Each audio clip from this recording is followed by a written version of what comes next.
What's up, everyone? Welcome to 49er Friday. We're your hosts, Cohn and Rob Schuh. Rob's holding it down in Portland.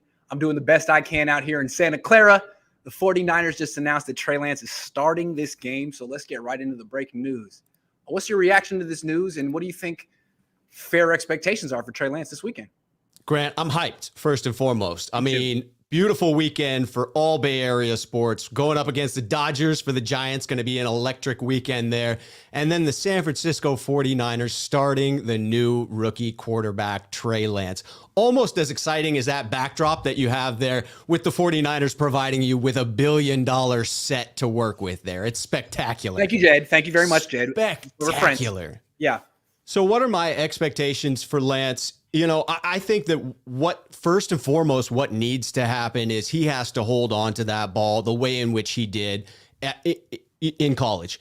It's an absolute necessity for him to be able to play a clean game here. The Cardinals are absolutely great in forcing turnovers. The 49ers to this point are terrible in forcing turnovers and therefore can't commit those themselves. I expect to see a heavy run package from Trey Lance, but I'm most excited to hear what you're looking forward to. Well, I'm excited. I like watching him play. Steve Young said he reminds him of a young Steve Young. I wasn't alive when Steve Young was in Tampa, but I watched Steve Young. I loved watching Steve Young play. That's my favorite football player of all time. So I am partial to Trey Lance. I do want him to work out, and I like his style of playing quarterback as opposed to Jimmy Garoppolo or Mac Jones. It's just not my kind of quarterback. So I'm excited to watch Trey Lance scramble. I'm excited to watch him buy time and be an athlete. I think we all expect him to be a better quarterback this week than last week because he gets the full week preparing with the first team, but I don't know how much better you can really expect. I mean, they didn't really develop him this offseason, and they really started developing him this week. Like, they canceled minicamp, Rob. You would think that with a 21-year-old quarterback, you'd be like trying to find time, buy time, create time. And the Niners are like, you know what? We're going to get to Trey next year because we're a Super Bowl team. And Trey's 21. So we'll just get to him next year. And for now, we're going to focus on the veterans and Jimmy Garoppolo. And then like, oh, Jimmy got hurt again. Wow, couldn't have seen that coming. So now we're going to have to pivot. And look, Trey Lance, I think people are hoping that he does what Kaepernick did in 2012. Kaepernick was on his second year in the team. He was like 24 years old. If Trey Lance is more gifted than Kaepernick and could do it, but I don't really expect a whole lot. And I think might be a little unfair to expect a whole lot given how the Niners have treated him this year. That is a very true statement. And this game will be a predictor, not a predictor, but it will basically tell us whose fault this is from the front office, whether you have Shanahan or Lynch. Because in Shanahan's case, he obviously wanted to move on from Jimmy G, right? The messaging this entire time was Jimmy gets hurt, right? We all know that he also wanted to get past the limitations of Jimmy as well. Gets hurt, yeah. But that was the reason for bringing Trey in. So Jimmy gets hurt. We're going to bring someone in who has just over 300 passes in his collegiate career. And then we're not going to do anything to actually get him ready in the inevitable circumstance that what we said will happen happens. Jimmy gets hurt. So that would certainly be on Kyle. And then you have to look at what's the potential of this kid. Is he a gamer from the outset? And that will judge how we look at John Lynch after this game. If he comes out and it looks like, well, the game plan was set for him to be successful, but really it was the off-schedule stuff. It was Trey rolling out and throwing these dimes, using his legs to really move the ball. Again, I think you have to point back to John Lynch for having the courage to pull the trigger on Trey Lance at number 3 to begin with. Okay, so I think it's reasonable to expect Trey Lance to play well, protect the football, make a few plays. Hard to expect him to win. Hard to expect him to, be lights out. Colin Kaepernick was kind of lights out. Sorry, we're in the flight path here. Colin Kaepernick was kind of lights out in his debut against the Bears. The Bears stunk.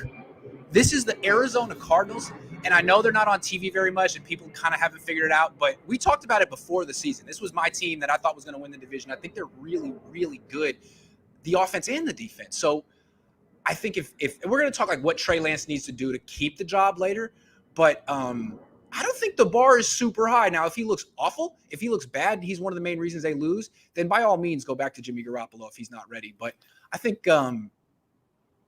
the expectation should be adjusted, given the fact that the Niners just decided they wanted him to be developed about 3 days ago.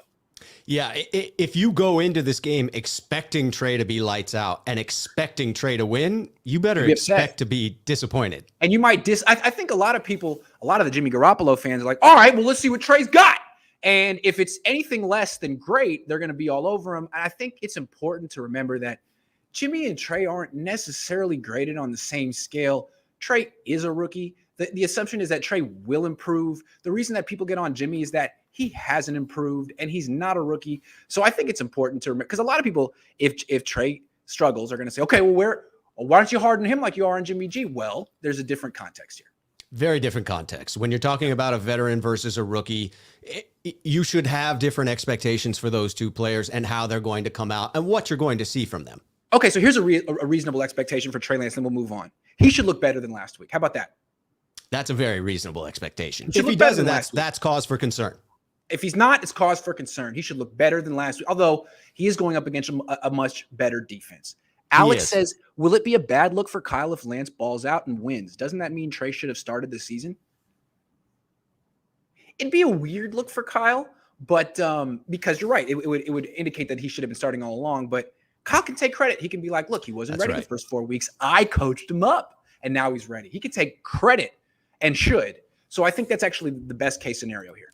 It also depends on what type of a game plan Trey excels within. It could be very clear that this game plan was tailored 1,000% to Trey Lance, as you would hope it would be, but it may have certain elements that you look at it and you say, well, this was really Kyle having one of his days where he really went off as a play caller and it allowed Trey to be successful. There are definitely ways in which Kyle can spin this to take credit for Trey's good day.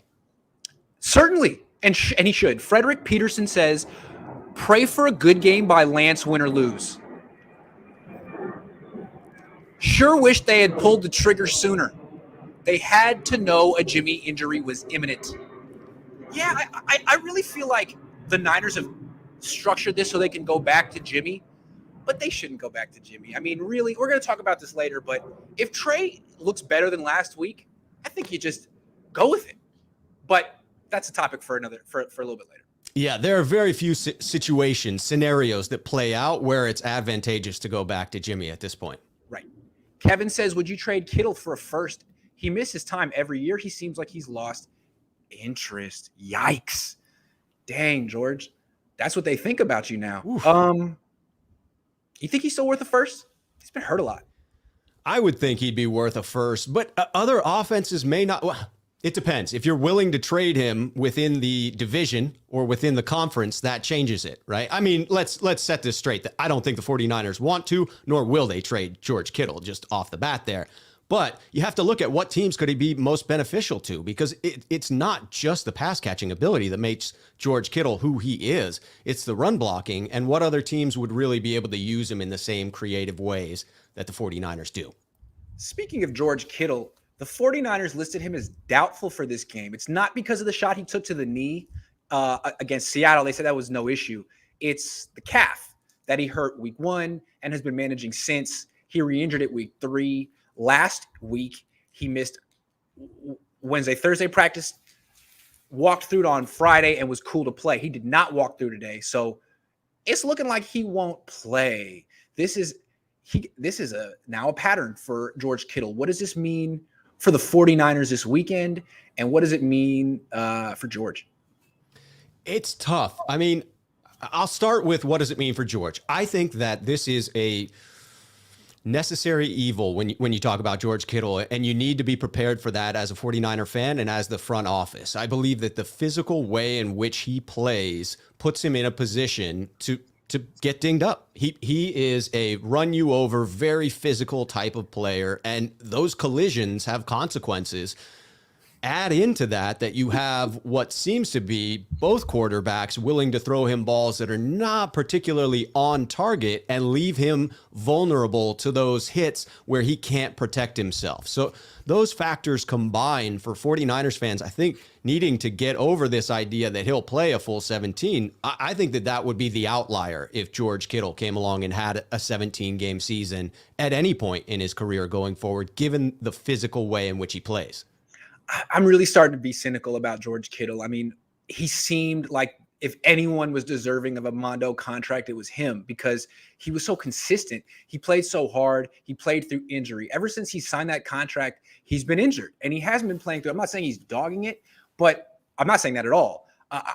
It's just troubling. It was almost predictable. And when you look at how he's getting hurt, they're not necessarily like effort injuries. Like he broke his foot running last year, and then now he has a calf injury that is a soft tissue thing. It's not necessarily a collision injury.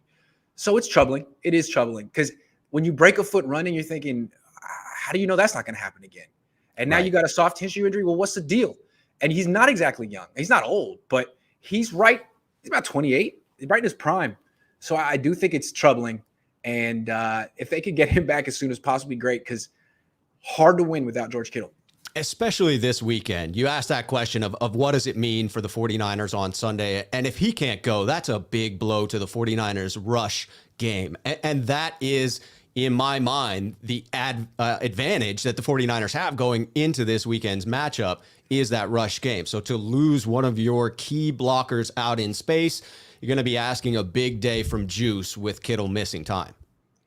All right, it's NorCal Bro says, hey, Grant and Rob, what will it take for Trey to stay quarterback one? All right, let's jump to that topic right now. Obviously, if he wins the game, I think he stays quarterback one. There could be scenarios where he loses and stays the starting quarterback. What do you think, Rob? I think that there are scenarios that go both ways in this. And I think that it all stems back to Kyle Shanahan still to this point.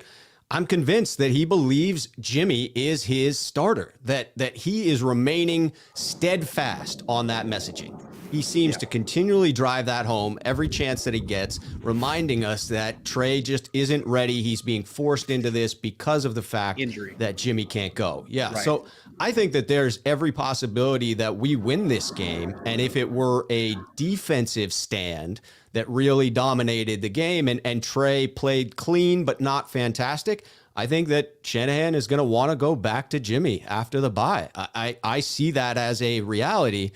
And I do think that Trey losing sets him up perfectly. Even if Trey has a great game, if you lose the game, it's a little bit safer to go back to Jimmy because it's like, no, don't worry about the loss. Chalk that up. We're 2-3, but there's still hope. Jimmy's coming back after the bye. Now, I know there'll be a whole group of 49ers fans, especially watching this show, that'd be up in arms with that.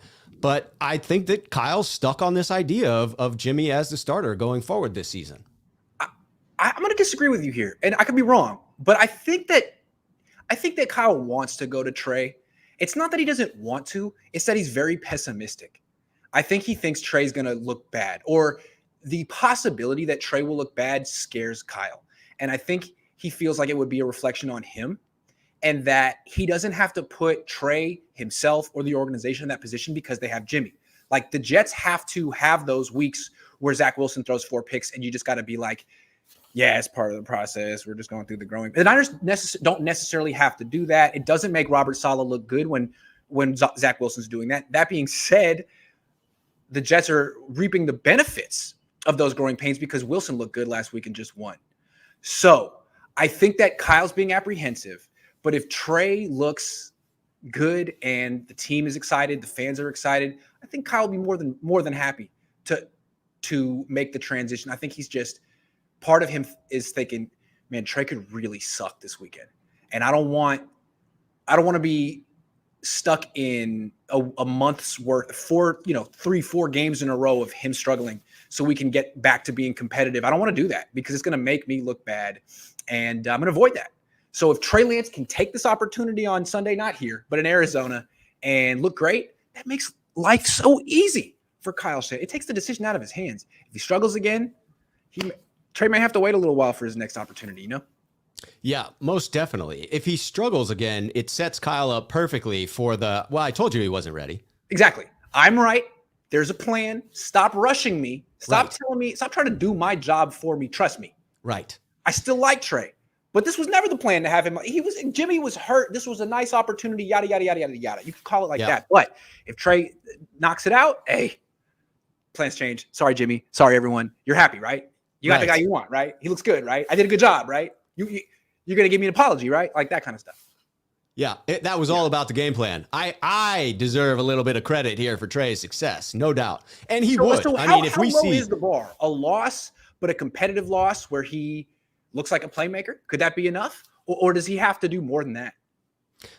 I believe he has to do more than that. I think that a flash in the pan where it's a glimpse of what Trey can be will be, again, Kyle with the messaging. See, I told you that this guy's going to be great. He's just not quite there yet. We're going back to Jimmy. I really get the sense that Kyle is riding that old school vibe of the rookie just not being ready. And to this point, in fairness, he does appear to be correct in that regard. But it's also fair to question, has he given Trey the chance that he needs in order to be successful? Was he given the opportunity to grab the reins?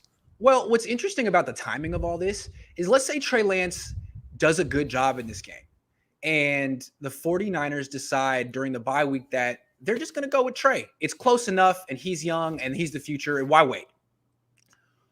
Well, they could trade Jimmy Garoppolo at the deadline. Maybe that should be another topic for another day, but I don't know if the Niners can do it or if any team's interested. He's hurt. He's expensive, but they could do that. They could. And of course, Trey would have to play. That's like 3 things down the line. Keep in mind, they could do that.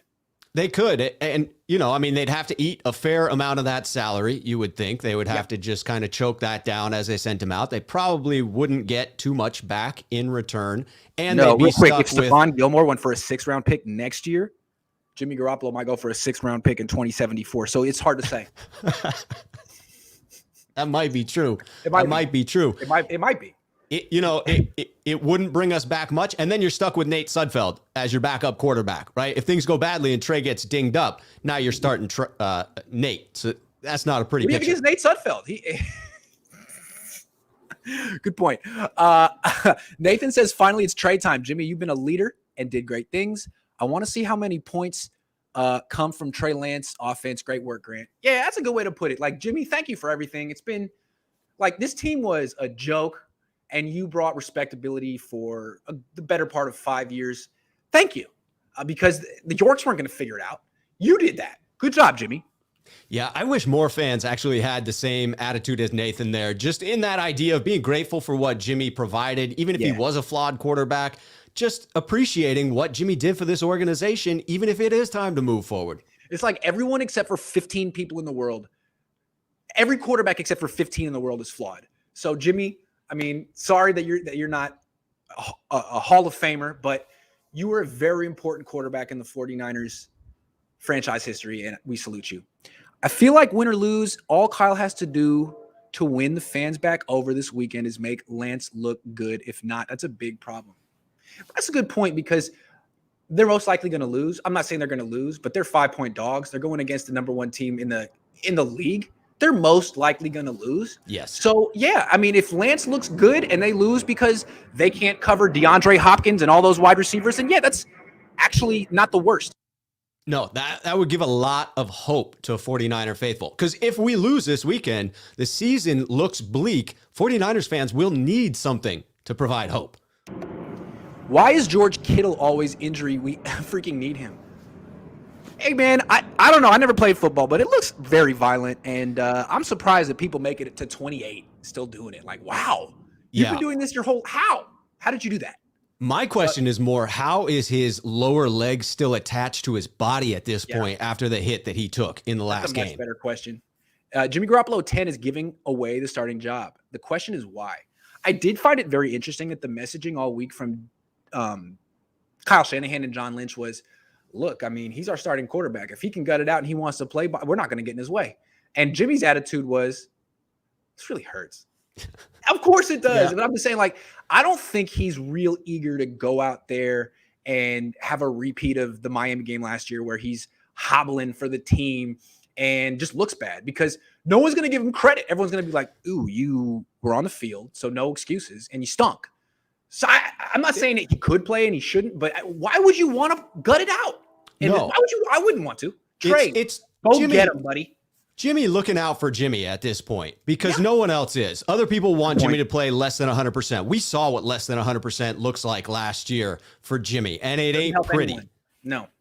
No, it isn't. So, yeah, I mean, good for Jimmy. Good for him for protecting himself so that he doesn't put up some awful games and end his own career in doing so. That's what he's essentially doing, I think. Grant, can you elaborate on some of the Trey packages and personnel you saw Colin saw in camp? What was the funnest thing you saw with Trey in camp? Okay, I can't do that. But I'll be general here. I think when people think about the Trey Lance package, they're mostly thinking about the zone read, and that's part of it. And it's a very important element of having a mobile quarterback, and they're going to do it. But to me, the reason that he's more exciting than your typical spread offense, zone read, mobile quarterback is play action. He was under center in college. He has the ability to make Matthew Stafford level throws off play action. Like you see how the Rams changed when they went from Jared Goff to Matthew Stafford. They went from a horizontal passing offense, a lot of outs and ins and quick stuff within 10, 15 yards of the line of scrimmage, to play action bomb, play action roll half right, throw back to the left. I mean, 60-yard throw. Stuff you wouldn't even call for Jared Goff or Jimmy Garoppolo. I think Trey Lance is going to have that Matthew Stafford-esque. I mean, he's not going to be as good as Stafford at first, but that kind of Matthew Stafford-esque effect on the play-action passing game. And then he can also do the zone read too, which is just murder on defenses. So that's what I expect. Yeah, that would be an exciting thing to watch on Sunday. I mean, there's potential there. There's at least the hope that this offense could start to ignite in the way we hoped it all would. Shots down the field. They don't take them in the Jimmy Garoppolo offense. If you're building your offense around the run game and play action, you're building your offense to take shots. And you saw how that has helped the Rams, and that was the idea here. If they had Matthew Stafford here, that's what they would be doing. So yes. Again, the second throw of the preseason was the long touchdown to Sherfield, play action roll left, throw back right. I expect to see a whole lot of stuff like that because he's not super efficient and accurate on the short stuff. So let him bomb it down the field. If he completes 44% of his throws past 20 yards downfield, he's a hell of a downfield thrower. I mean, that's like completing 44% of your threes. So let him do that. Please. Yeah, and reintroduce Brandon Ayuk to this offense. And Sherfield, too. I like Sherfield, too. Grant, totes with you. 49ers overvalued as Super Bowl team. I think John and Kyle have outsmarted themselves into mediocrity. Oh, my God. I agree that what they have done within the quarterback situation has taken what looked to be a very talented team that was capable of making it deep into the postseason and dashing those hopes because they have, to this point, handled it very poorly. What's the word on Kittle and Trey? Noticed on Trey's scrambles, Kittle walked back and didn't acknowledge Trey's play, not keen on a running quarterback. That's really interesting. I'm glad you saw that. Today, Trey Lance spoke to the press, and he hasn't given a good answer yet as a member of the 49ers. He's not a jerk. He's just a kid trying hard not to say the wrong thing. So he said he learned a lot of stuff from his previous game against the Seahawks. So, I said, okay, Trey, name one thing you learned. And he smiled. He's like, you got me. And he gave me something. He's like, the checkdowns. Like the checkdowns are there. I have to hit the checkdowns, which was just a phenomenal answer. Thank you, Trey. I appreciate it. The checkdown a lot of those times was Kittle. And you could see him being like doing the YMCA dance and then not getting the ball and him being like, is this what this is going to be like? I get it. I mean, George Kittle is an all-pro, and now his production depends on the scrambler. It's scary, and he's not playing this week. But Kittle, get on board, man. He's got to improve. Debo's in his corner. Debo got a 70-something yard touchdown from Kittle, from Trey last week. So maybe you could be that guy too if you're just a little more enthusiastic. But yeah, I think that's what it is. The checkdowns. Kittle's had an interesting attitude this entire season. I mean, it feels as if he wants to prove something, but that there's frustration bubbling to the surface because to this point, he's not been able to show what he wants to. Right. This guy says this is the best week to start Lance. If he plays well, give him an extra week of practice. If he doesn't, it will give Jimmy an extra week to get better. Yeah, it's just so obvious. If Trey struggles, you can be like, well, he was just filling in. I mean, Jimmy's coming back. It's no big deal. Don't overreact. Yeah. Don't overreact to being 3 games out of first place in the NFC West. Losing streak. was all part of the plan. Would it be surprising if Kyle doesn't run a Trey schemed offense? I can really see him still holding back on opening up the playbook. Yeah, if he wants to be criticized nationally and locally, that would be the move. Just have a really, I would be shocked if that happened. Oh, I mean, I would enjoy it. I would have a very fun post-game rant for sure. Ross the Boss is going to have a monster game. Is George pulling a Jimmy? Conspiracy George is upset the 21-year-old rookie is starting. It's funny how many Niner fans are on the same page here. George, I don't know. I don't know what was going through George's head. So, George, you see what they think of you. Why don't you come back and prove them wrong? That's all I can say. Prove them wrong, George. George needs to come out and really support Lance after this game. Win, lose, or draw. That's for sure. Because so far, people are coming around. Debo Samuel gave him a big vote of confidence today. Trent Williams, big vote of confidence yesterday. Kyle Shanahan, Mike McDaniel. I think it's really George is the last one. I'm not saying he won't, but he's the last one this time. Agreed. Look for big improvement out of Trey. Mentally was not ready last out, yet threw for 2 TDs. Grant, you saw him in camp. He will be ready. Upset 31. Here's the thing. I like that. What I saw from Trey is a guy who missed his first throw almost every day in camp. So when he missed that throw, that first one poorly, at the feet of Kittle against the Seahawks, I was like, yes, that's Trey Lance. There he is. But I've never seen Trey Lance get a full game. I mean, in practice, you get like 15 throws. In a game, you get about 30. And it's 3 hours, and there's a lot of adrenaline, and then it wears off, and you get knocked around, and you gotta adjust, and you gotta soldier through it. And I'd like to see how he does that, because we've only really seen here's a quarter. Go impress everyone. It's like, right. Okay, let's see how you do over a full game. Maybe he's clutch. Maybe he's great in the fourth quarter. We don't even know that. Yeah, he has the opportunity to get the nerves out initially, miss those early throws, and still have time to catch his rhythm in a full game. Honest opinion of who wins? Stay tuned. Stay tuned for predictions. Do you think Trey has those starting jitters like we have seen, or will those 2 quarters from last week help him out? I think he's going to have starting jitters for a while. He didn't play in front of 60,000 people in college. He played at North Dakota State. There was like 7 people in the stands. 3 of them were in his family. The other 4 were on his, were from his dorm. So it's a different thing. And I think we saw the same thing from Derek Carr when he came from Fresno State. He was way overamped at the beginning of games, but it's a 3-hour game. You calm down, usually.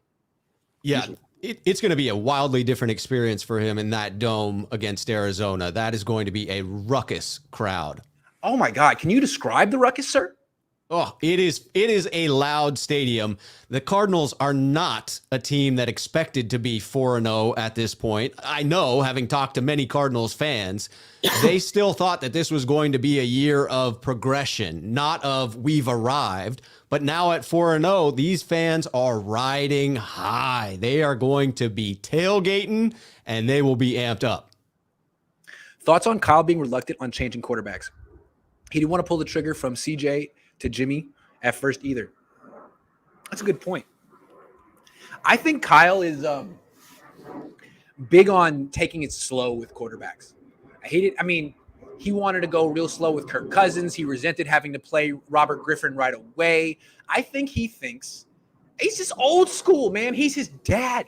And the way you did it in the 80s and the 90s was you took years developing guys. You don't do that anymore because you're actually trying to get something out of these quarterbacks while they're on their rookie deal.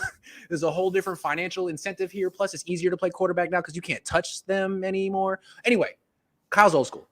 Old school with an overly complex offensive system. So those two combine to be a very tough situation for a rookie. But you've touched on what Kyle needs to come around to, which is this money game that is being played with quarterbacks on their rookie deals. You have to be able to capitalize on that. And if that means changing your offense to suit this rookie, then that's what you need to do as a quality head coach. Yeah, it's such a huge loophole. It's such a big advantage to winning in the NFL that they should change the rules. And until they do, every team needs to be on this. Should we trade for a running back at the trade deadline? If so, who could? No.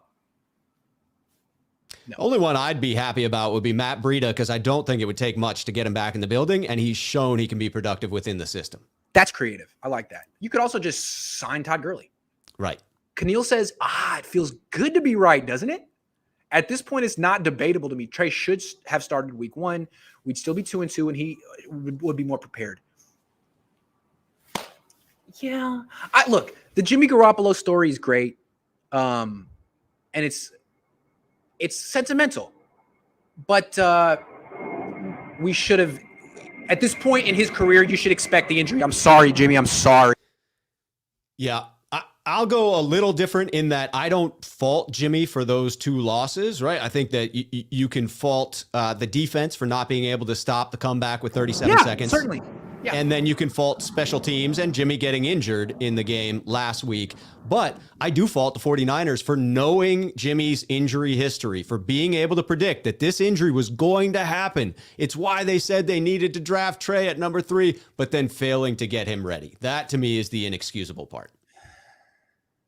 Canceling minicamp is just the end all be all. Like, that's rough. The Niners coaching staff had a bigger task than any other coaching staff in the league. Get that kid ready. Hasn't played in a year. He's 21 years old, 318 passes in college. Fine time. And they're like, next year. Next year, we're going to do that next year. And you have to wonder if part of the fear for them was the injury bug. I mean, the 49ers had lost how many players over the last 2 years in preseason? And Kyle was trying to minimize that this year and therefore eliminated some of the practices. And at the time, I got to say, I was okay with it. Looking back, not so much. I do think it's interesting. You see teams do it differently with these young quarterbacks. Some, like Robert Saleh, believe, I need to get this guy on the field. He needs to get all the first team reps. And he needs to go through the growing pains, and they need to accelerate this whole process. And then you got guys like the Bears, the 49ers. I'm sure there's other teams too that feel like, no, we're not going to play you right away. Oh, the Chargers last year with Justin Herbert. Right. We're gonna put you on the second team, and you're going to take second team reps all off season. And only when our starting quarterback gets benched or gets hurt are you going to be punctured lung. So I'm more on the I don't know, man. It's kind of hard to pivot after not giving, but it worked out for Justin Herbert. I don't know. It's hard to say. I guess we'll have to monitor. Yeah, Justin Herbert was a hell of a thrower coming out of college. I don't know that you can say the same thing about Trey. And I don't know exactly what the hell Anthony Lynn was doing, and it's hard to say he did the right thing because he got fired. Yeah. The Ramelia Sports Report, what's up, dude? Says Donald knocked Russell out, maybe doomed Hawks season. Jimmy G got hurt again, and the raw kid quarterback is thrown into action. Niners. In Ninerville, Kyle doomed. Well, let's see what Trey Lance can do, man. Because I'm not that into Matthew Stafford. I don't care what Vish says. The other thing that's interesting in that comment is the idea that it truly could go bad enough that we went from Kyle being real secure in his job to on the hot seat in one single season by his own making. Okay, real quick. Do you think this Jimmy Garoppolo could start, or we're holding out hope thing was just a smokescreen? Or how do you read it? What the hell was that? Yeah, this is a tough one because it struck me as insanity that we were even talking about the idea of Jimmy starting, right? You hear the saying out there all the time, insanity is doing the same thing over and over again and expecting a different result. And that's what it felt like we were headed towards when we're talking about, well, we'll see if Jimmy can give it a go, right? Stretch it out pre-game, and we'll get him in. He may be hurting, but he's a warrior. Jimmy's real tough, so we're going to put him in there, even though he's less than 100%. We saw what happened last year, man. That was ugly. I don't know, going into a bye where he has potentially 3 weeks to rest, why you would even talk about that being a possibility when you have a 3rd overall draft pick ready to come into the game and show you what he's got. So to me, it screamed of smokescreen. It seemed to me clear cut that it was gamesmanship. And I think that Kyle, he gets attributed as being an honest and forthright coach. And I think that that's kind of crazy, right? He's honest about the idea that he's not willing to tell you anything. That's where he's honest. There you go. Yeah, there you go. And he'll be somewhat candid in his criticisms of his own players, which is unique. Yes. But he'll tell you that he's not necessarily honest. Yeah. Very straightforward in saying that I am not going to give you anything that gives a competitive advantage to my opponents. Okay. So the question is, why did they phrase it the way they did? Why did they make it seem like they would rather have injured Jimmy start than Trey start?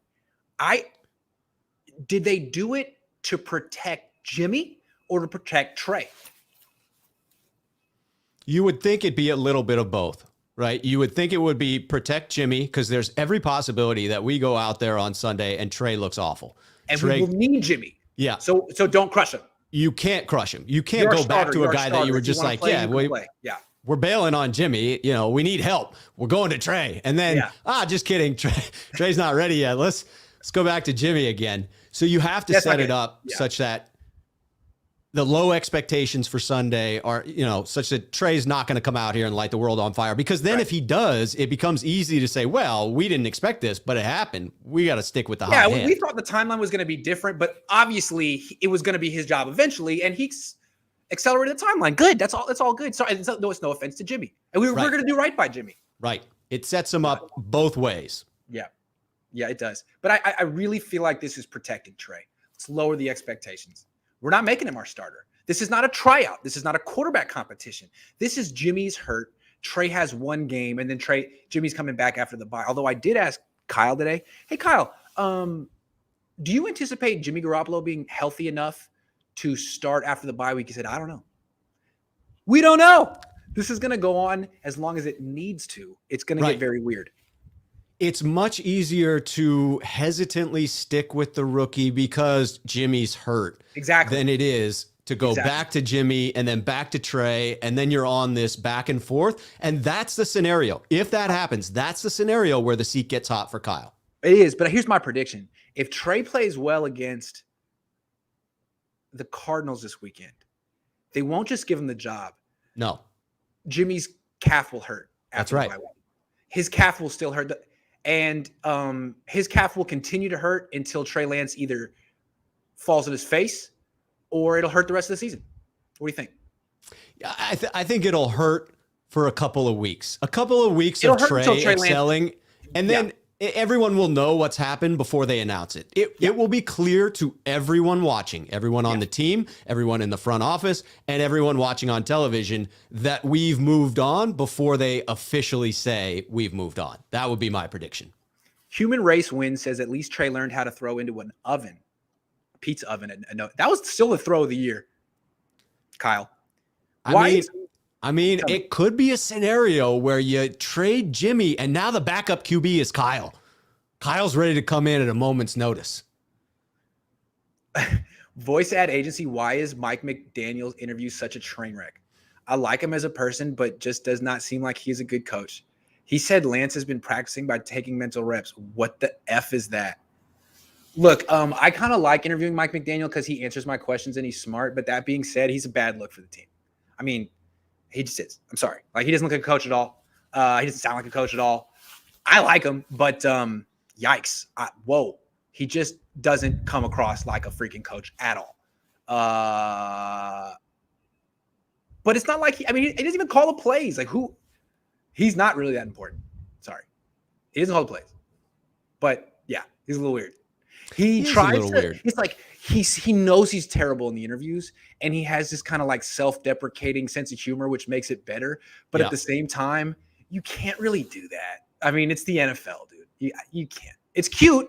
It's very cute, and I like him. But I could see being a fan of the team being like, "Oh man, we don't need this. This is a bad look for all of us." I don't know. Yeah, it's one of those personalities that goes over well when you're winning. It's great. It's kitschy. True. It's, he's got a dry sense of humor. He's so brilliant. That's great when you're winning. But when you're losing, it's easy to pick on him as just not a great public speaker and not looking all that confident and deferring to Kyle on pretty much everything. And he filibusters. Like, Kyle just won't answer the question. You'll give Mike McDaniel a question, and he'll just be like, "Oh, that's a really good question." And then he'll answer for like 2 minutes, and he'll just go in circles and circles, and he'll wear you out to the point where I don't even want to ask you a follow-up question. Like, I don't want to hear you talk anymore. Sorry. I'm sorry. Flying for Brewing Company says, Fox Brewing Company says, why is Kyle playing yo-yo with Trey and Lance? Is he having buyer's remorse with Trey as the number 3 pick? See, to me, he's trying to not yo-yo him. And by saying that he's just making a spot start as a backup, it doesn't seem like a yo-yo. It's like, well, we didn't name him the starter and then not name him the starter. That's what they're trying to avoid. Yeah, we anticipated going to Trey, then going back to Jimmy. That was the plan. That's the plan. Don't count out the vet Nate Sudfeld yet. Imagine preparing for Lance, and you get Sudfeld Sunday. Scary. Hope Armstead can keep containment this week. That's hella funny, dude. The Sudfeld secret. It's what we called the Sudfeld sneak attack. The Sudfeld sneak attack. I like that. The annexation of Puerto Rico. Kaepernick had 2 mini camps, 1 full season to prepare for a mediocre Bears team. Please stop this narrative that Trey is Cap on Sunday. That's what I'm saying. I think we need to adjust our expectations. I think there's a lot of people who are waiting to be like, see, Trey freaking sucks. Look at this. Yeah. Whoa, as long as he looks better than last week, I'm encouraged. Because I liked what I saw last week, even though it was 100% chaos. Agreed. And for people to point out the differences between he and Cap and not recognize the age difference, just the idea that this is a kid who just turned 21, it floors me that people wouldn't realize just how green he is, comparatively speaking. Also, the thing about Kaepernick, he never really improved much. He hit the ground running. He had a great start. His best season was 2012. Yep. His best stretch was that year. So if Lance can improve, he's already better than Colin Kaepernick. Already. And he's doing this at 21 when Kaepernick was like a freaking junior at Nevada. Keep that in mind too. All right, let's move on entirely. Stop talking about quarterbacks. Let's talk about defense. Niners are facing one hell of an offense, and it's a college offense. It's called the air raid offense. It's a spread attack with a lot of times 4 wide receivers on the field. It's unique. The Niners don't have 4 good corners. And you also have this quarterback who is really, really, really good. So what's the key to defending this air raid offense? Yeah, it's a very, very balanced attack that they have to this point. And that's the key that I want to underscore. The 49ers struggle with those teams where you have the superstars. I think that the matchup against Aaron Rodgers and Devontae Adams highlights for you what the 49ers would go up against in that superstar matchup. It's very hard to stop, even when you know the ball is going to that individual, much like they did with 37 seconds left on the clock. It's hard to stop it. This is a different problem, but you have to recognize that even though this is a balanced attack, and I'll throw out these stats to be the starting point for our conversation here, but the Cardinals with their balanced attack, and I emphasize balance because there are 6 players on the offense with more than 15 catches. 6. Compare that to the 49ers balanced attack with Debo, right? 5 of those 6 are averaging 12 yards or better per catch. So these are not dink and dunk throws. These are legitimate statistics. 4 of those receivers are over 200 yards. So we're talking about a wildly balanced attack.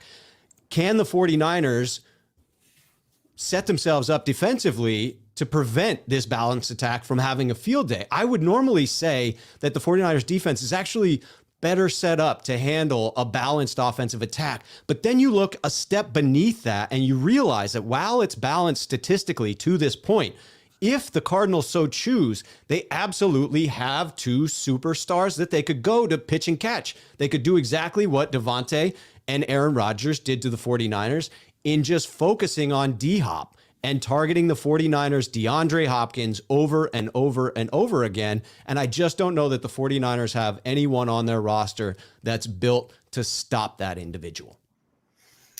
They don't. They don't. Emmanuel Mosley tried week 1 last year, failed. But here's the thing. I've been bullish on the Cardinals all year. I picked them to win the NFC, not just the NFC West, before the season started. The big issue that I felt with the Cardinals wasn't their defense. Everyone was like, oh, their corners aren't good enough. I like Byron Murphy. He's not going to play in this game. Right. But I thought it was their running game. Like Cliff Kingsbury is not a good coach. And this offense is all Kyler Murray. It's just all Kyler Murray. Kind of like how Steph Curry could be your offense in basketball, even if you have a terrible coach. It's all Kyler Murray creating things on his own. But including the running game. Like the last 2 years, the Cardinals running game was Kyler Murray scrambling. Yes. And you can't win like that. That's why he gets hurt. And you could say, I mean, one of the biggest things you can say about the Cardinals is they don't have a running game. He's going to get hurt. But through 4 games, they got this Chase Edmonds dude who's averaging 5.9 yards per carry. That's really helpful as opposed to their backup, James Conner, who's averaging 3.2. So if Edmonds didn't practice much this week, if he doesn't play, they are a one-dimensional team that's going to need Kyler Murray to do freaking everything. And now the Niners actually have a chance. Also, they faced Chase Edmonds before. They've done a good job against him. If you can look, the air raid offense is just a pass. It's a one-dimensional pass first scheme. That's why it doesn't work in the NFL or hasn't in the past. It's only working now because of Kyler. If you can take away that running game, it's like 2 plays. It's not very much going on. If you could take away Chase Edmonds or he takes away himself and you make this team one-dimensional, you're already in a good spot.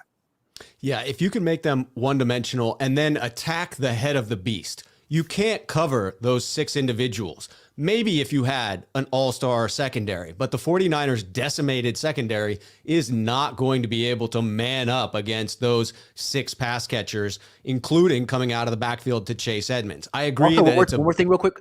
Both teams have the same mindset defending the quarterback. Make him be a quarterback. Make him play quarterback. Both of them, Kyler and Trey. Now, they can, and if you just keep them in the pocket, they'll make plays there too, but much rather them stay in the pocket and not use their legs than run around. And so far to this point, Kyler has turned back the running a bit, right? He's averaging, if it played out so far this season, he'd be under 500 yards for the year if he continues on the current pace. Real quick, though, the way he uses his legs now is kind of the way Russell Wilson evolved to use them, is you don't have to run past the line of scrimmage. In fact, it's probably better if you don't. Right. Just buy time and throw, because those are where the big plays come from. That's how Russell Wilson's always done it. That's how Kyler Murray does it. And so it's really on the defensive ends to keep him in the freaking pocket, because the way this air raid offense works is most of those pocket throws are quick throws. Right. The big plays come when Kyler Murray is like, oh, that's not there. I'm going to, run around in circles. And I know I asked D'Amico yesterday, what's the key to keeping a quarterback in the pocket? He said, you can't. If a guy like Kyler Murray wants to get out of the pocket, he's going to get out. I hate that answer. Have a plan. Figure it out. And maybe I'll give him the benefit that he wasn't trying to give away his plan, but you got to have a plan, dude. Yeah, that acknowledges the special nature of Kyler Murray, and I agree with him to some extent on that. And there are certain things you can do or eliminate in order to make it easy for him to escape the pocket, right? You have to have a front that is rushing as one solitary unit that is always cognizant of where they are on the field. There were a couple of plays that got thrown out on Twitter today of Kyler Murray escaping the pocket against the Rams. And you had one where it was 3 pass rushers coming in for the Rams, and the outside rushers each collapsed in. And you had one shot that I screenshotted where you could see each defender was blocking the next one. There were 3 guys within a 1 square yard field. And then Kyler Murray escapes out of that pocket because no one's got contained. So while I agree that, yes, if he wants to escape, he probably will, you can make it difficult on him. You can, as a defensive line, you can challenge him to not escape the pocket. Yeah, and you can make it hard on him. Like, it's on the defensive ends. Don't rush past the quarterback. Once you rush past him, you create the escape lane, that B gap right there. But the thing that's so hard about Kyler is what he does is, let me stand up for this one. He's so short, okay, that he can't see over the line. So he sets up way further back than most quarterbacks, so he can see. And so he sets up so far back that the defensive ends come up to get him, and he can go straight through. Or he's so quick that he can back out and go around this way. He's really, really hard to keep in the pocket, but I don't care. I don't care. You have NFL players on your defense figured out, D'Amico. Yeah, he is so squirrely. Like, I mean, I use that term not in any way to bring him down or to lessen his ability, but literally the quick twitch that he has is like an animal that, is just so light within their own body, and they're able to almost defy physics in how quickly. You know what he reminds me of? When you go back and you watch like the Yankees from 1915, and they have those little highlights, but everyone's moving a little too fast.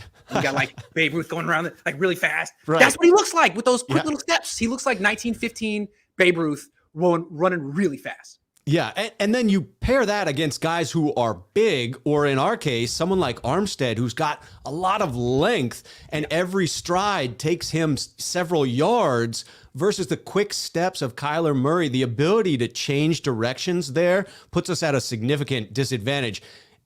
Have you ever seen someone try to go in a chicken coop and try to catch a chicken? Yes. Well, I mean, it's Rocky, like of course. It's like that. Yes. It's like that. Catching greased lightning is what you're attempting to do. Eric Armstead never in a million years will catch greased lightning. It's not going to happen. Yeah. So that's the problem right there. This is a very interesting comment from Chase. I don't know if it's true. Chase says Kittle liked a post from Gridiron, then disliked it. It was a quote from Marcus Golden saying he ain't no Kyler Murray in reference to Trey. WTF. Dude. Say it ain't so, George. Say it. Seriously, George. What is his problem? What is his problem? George, if this is true, it's a really bad look. Because all I know is that they gave you the richest contract in tight end history. And so far, you've gotten hurt week 1 back-to-back years. Why don't you – what is up? I mean, Trey's healthy. What's up with that?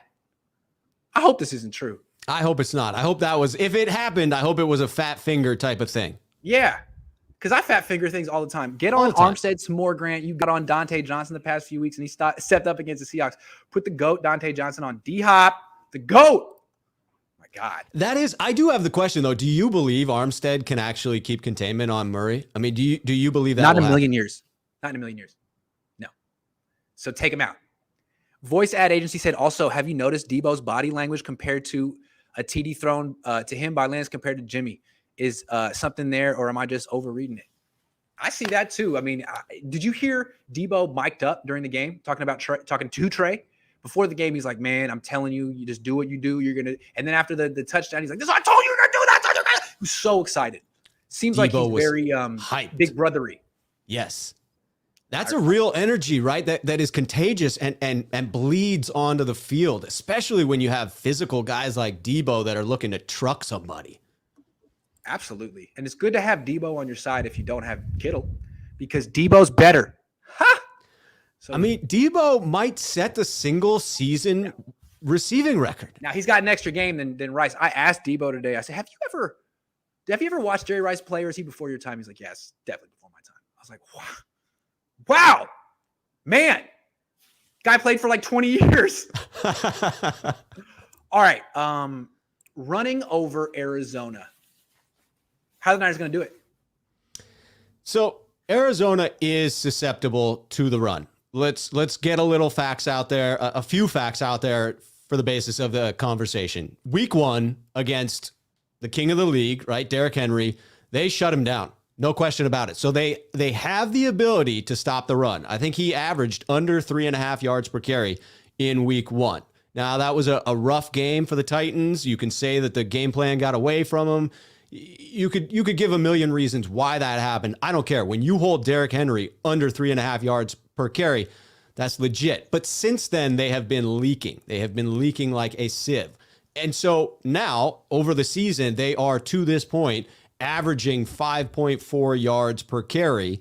And you have a 49ers team that is bringing in a new rookie quarterback that should be able to light the world on fire with his legs, a rookie running back that is finally going to be able to run within the zone read system that he is so great at, and Trey Sermon, and then the change of pace back with Elijah Mitchell coming back and adding that speed that is so desperately needed on this 49ers offense. So to me, this is an area of opportunity that the 49ers must capitalize on. They must be able to run the ball. They must be creative in using Trey Lance to actually have some 11-on-11 football and force the Cardinals to seriously suck up against the run, thus making them vulnerable to the deep shot. To me, this is the key to the game. 49ers rushing game. Do you know how many yards per carry the Cardinals are giving up right now? Yards per carry, 5.4. Jeez, that's so bad. Atrocious. And I'm surprised because they're such a good team with good players in their front seven. 5.4 yards per carry. That's second worst. I'm surprised it's not the first worst. So yeah, I mean, this is a great week for the 49ers to run the ball 40 times. Only can do that if they don't fall behind. But Trey Lance, Trey Sermon, Elijah Mitchell, plus Debo, plus Juszczyk. Yeah, I mean, I don't want to get too over the top with my expectations for Trey Lance here, but he should have a very good game running, as should everyone on the 49ers. And maybe that's how they keep this game competitive. He should. And that's the biggest question mark for me as far as Kyle's game plan is, will Kyle truly unleash Lance and his legs? Or will it be sort of that middle ground game plan where it's like, we want to take advantage of that aspect, but we don't really want to commit to the idea that Lance could change this game with his legs. I hope that we get the creative Kyle who's in his bag, who has clearly built a game plan specific to the skill sets of Trey. And it just allows him to flourish with this matchup because it sets up perfectly for the 49ers to keep the ball away from Kyler Murray, which is exactly what you need to do. Not fall behind in this game, stay in it, and just grind this one out. Yeah, and I think it's interesting. What was I going to say? I guess it wasn't that interesting. Oh well, I missed it. I'll answer a few questions and then I'll come back to it. Practicing to not to get players hurt carries over to you playing not to lose. Harbaugh knew that. Iron sharpens iron. KS too cerebral, snarky, and soft. Yikes. Damned if you do, damned if you don't, right? For Kyle, Right. I mean, if he practices too hard and another player goes down before the season even starts, we're ready to crucify him. But you get to this point and he hasn't properly prepared his rookie quarterback, and I want to crucify him for that too. Right. Yeah. Darian says trade Kittle already, not a leader. Can't stay healthy and thinks his damn opinion matters. Give it a go for JG and not Lance. Rumors must be true. Yikes, dude. He used to be the people's tight end. Now the people want him out of town. Man, that's rough. This is a real shift. I mean, it's almost mind-boggling for me to watch this happen amongst the fans. I think it seems as if Trey gets along with Kittle. I think this is overblown, and a couple of good games from Kittle will get him back into people's good graces. I also think that he is very frustrated right now. His frustration is coming forward in the interviews, and fans then get upset with that. Certainly. Cards send a D end at the quarterback on play action, big runs. Okay, big runs. Good to know. Russell out 6 to 8 weeks. Seahawks season is over. Ooh. They got Geno Smith. What do you mean? Maybe the Niners 98-yard touchdown drive last night. Nothing to sneeze at. Do you think Ebukam will play more so he can spy? I would hope so. Because he could actually contain Kyler Murray. Eric Armstead can't. Did he practice in full today? That's a good question. Because he was limited. He was out 2 days this week, but I didn't see him on the injury report, so I assume that he practiced today. I think he should be okay. We'll see. Over under 20 pass attempts for Lance this week. Higher attempts equals not good day for the Niners. Probably over 20. If they can get under 20, that means they win. Hard to throw less than 20 times in an NFL game and win. It is. That's a well-placed over-under bet, though, because you would think that they will try to limit his throws and make them bigger shots. Damn, why couldn't we have Wilson injure his finger earlier? You didn't ask me. I mean, would you want to? I don't do that. That's not really part of quality control. All right. Mike McDaniel said something really interesting yesterday about the two quarterbacks he has. Why don't you tell people what he said? Yeah. Mike McDaniel said, that's what you try to do in the offseason, is build an offense that flourishes everyone. And then you have things that are tailored to people's skill sets. So my question from that quote by Mike is, do you mean that you attempted to build one offensive system that would work for two wildly different quarterbacks and expect either one of them to be really successful within it? That seems like madness to me. That's what he said. He basically said, look, you can't have a Jimmy Garoppolo offense and a totally separate Trey Lance offense because there's not enough time for the rest of the players on the offense to master both. And that's true. Like if you try to have a zone read pistol running game and an under center run game, like you'll just be bad at both of them because you won't have enough time on task. That's why a lot of coaches feel like, I mean, Bill Walsh was this way. You only have a few concepts. You just run them a million different ways. So it looks different, but your guys have so many reps doing the same thing that they're perfect. They're elite at those things. So it seems to me that they did, I guess, what they had to do, but that's because they have two opposite quarterbacks on their team. That's why I never understood having Jimmy and Trey on the same team. They don't do anything the same. So you'd be better off having a backup like Cam Newton so you can just commit to one style of offense as opposed to some like combo that doesn't really suit either one. Yeah, the 49ers did this to themselves in the decision to both play for the Super Bowl this year and play for the future with Trey Lance. And someone said it on your show, so I'm just going to borrow it, but it is putting one foot in two different boats, right? You put one foot in two boats, and then those boats start to drift apart, and you're stuck over open water with legs getting wider and wider. Soon enough, you're going to fall into the drink. And that's what's happening to the 49ers. What's happening in Looney Tunes, right? Like there would be some cartoon on two icebergs, and they're drifting, right? Yes. Happens all the You time. can see it happening right now with the 49ers, that you can't excel at either one. And there were choices the 49ers could have made to avoid this. They could have chosen to move on from Jimmy G. They knew that this injury was coming. They knew that they needed to get Trey ready, and they could have committed to that aspect, but they didn't. They were stubborn in this regard, and now it's come back to bite them in the very scenario that they predicted would happen. Huh.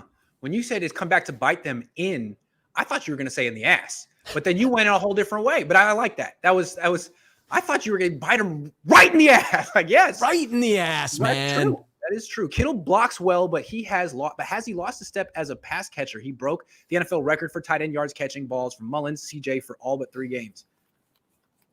He's hurt. It's hard to say, is he not as athletic as he was 3 years ago? He's been hurt for the last 2 years.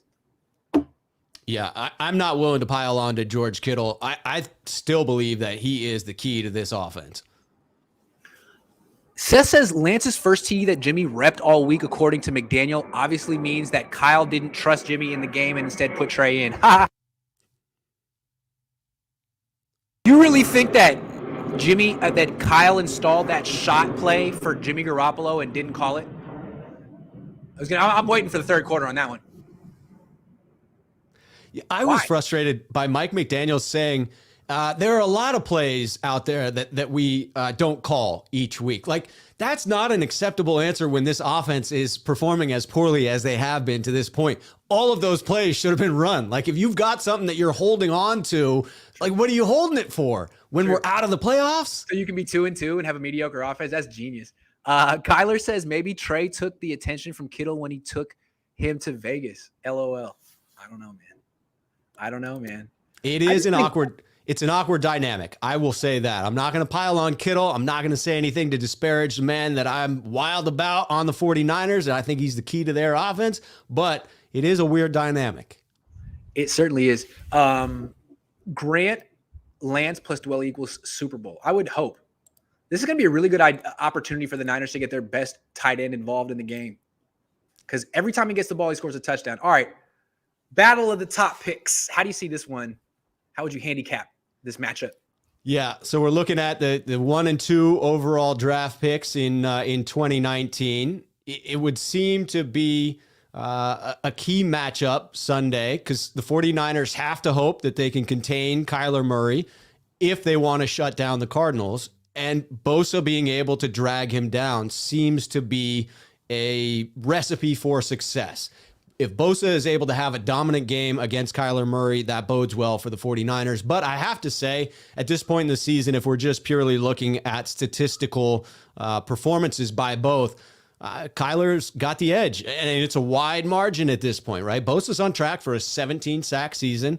Nothing to sneeze at there. A 16-sack season if we were in a 16-game season, as we're used to comparing it. But Kyler Murray is on track for 5,400 passing yards. He would only have 463 rushing yards, which is not what I expected. But that actually is the development from Kyler that I didn't think would happen this year. And if it continues on in this way, if he is able to project those statistics over a full 17-game season, I think it's very likely he is the MVP, and it's very likely that your prediction of the Cardinals ending up in the Super Bowl is just that, accurate.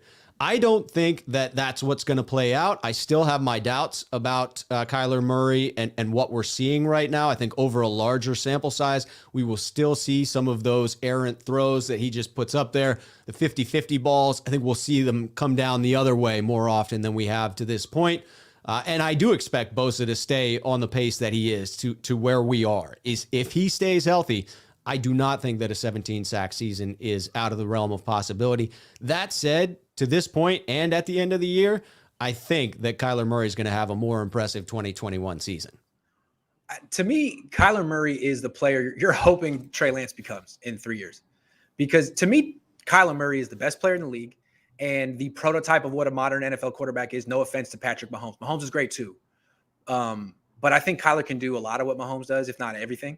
Like, put Kyler on that team with Andy Reid and Tyreek Hill. I think that offense wouldn't miss a beat. And the thing that's nice about Kyler is he gives you all the running stuff that no one else can give you other than Lamar Jackson. I think that's why people are so enthusiastic about Trey Lance is he has that skill set in a 6'4", 230-pound frame. So it'll be fun to see Kyler 1.0 and maybe Kyler 2.0 on the same field. I don't know if he'll ever be as good as Kyler is because Kyler's maybe the most athletic football player I've ever seen, even though he's short. Like, he's so athletic. How many guys could be top 10 picks in 2 sports? Him, Bo Jackson. Is that it? Maybe that's it. And I don't even know if Bo Jackson was a top 10 pick in baseball. He might not have been. So Kyler Murray is the most athletic person I've ever seen. Trey Lance is the most athletic 49er I've ever seen. It'll be interesting to see him on the same field. Yeah, I still wonder a little bit about Kyler Murray's on-field personality. When you look at Mahomes, you see a leader through and through, win, lose, or draw. Facing adversity, I've seen some concerning Aaron Rodgers type attitude from Kyler Murray. And to me, that's not a leader. When things get tough and you're blaming other people and your body language projects that you don't think it was your fault, that you think it was someone else's fault, to me, that's a tough leader to get behind because you never know when you're going to get thrown under the bus. Good point. He's got to answer that question this year. Dude says, remember when Rice didn't like Young when he got the starting job? Trey and Kittle will figure it out and we'll be fine. I didn't know that. That was before my time. All I know is that Young and Rice are great friends now. Great friends. I mean, if Kittle knows what's good for him, he'll get on board. That's all I'm saying. Debo figured it out. Jimmy is the king of the 12-play, 8-minute field goal drive. Could the defense struggle if Lance has shorter boom or bust drives? It's interesting. That's an interesting point. They could be on the field more in this game.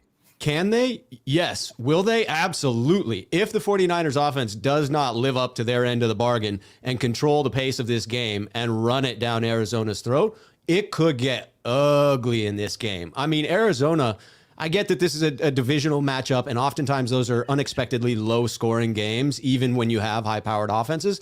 But when looking at Arizona and the productivity of that, if we continue to go 3 and out or short drives, turn the ball back over, I think Arizona puts up 35 easily. Okay. Speaking of that, what's your prediction, Rob?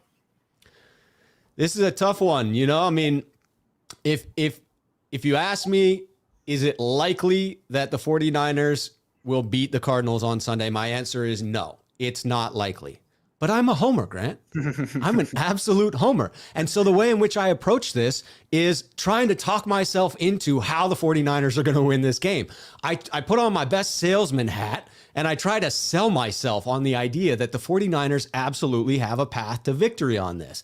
So let's not forget that while this Cardinals team is very talented, they are 6th overall in both DVOA and offensive VOA, however you say that.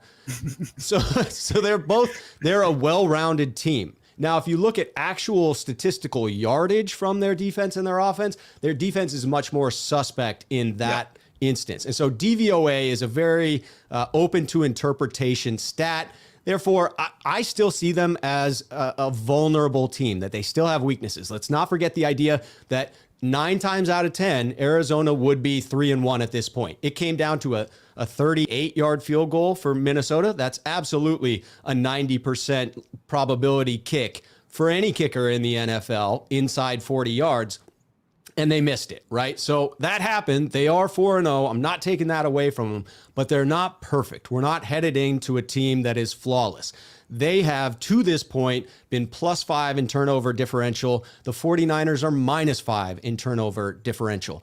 The statistical likelihood of that continuing seems doubtful in my mind. Again, I could be a little bit of a homer in that because statistically, it could just continue in that way. You may say that they get those turnovers because they are the better team.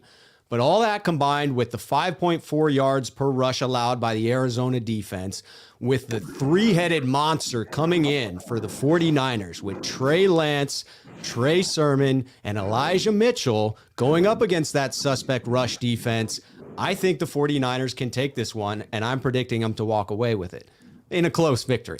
What's the score? I think the score in this one's 27-24. The 49ers win it at the end. Okay, I like that. It was it was a homer pick for sure. But it was you supported your reasoning well, and it was very persuasive. So A+. I'm picking the Cardinals. And it's not a shot at the 40. This is the best team in the NFC. Right. They're better than I thought they would be. and I like them more than anyone. I think you look at what the Seahawks did here last week on this field when the Niners were at home, put up 28 points with about like a half's worth of offense. It's the number one offense in the league. Yards, points. You said they could score 35. I think they're going to score 35. I think they will. And I think the Niners are going to score 28. I'll give them 28. I think they are going to run the ball well. I think Trey Lance is going to basically play well. Arizona doesn't have corners either. They should be able to do what they want on offense. But that's the number one offense in the league.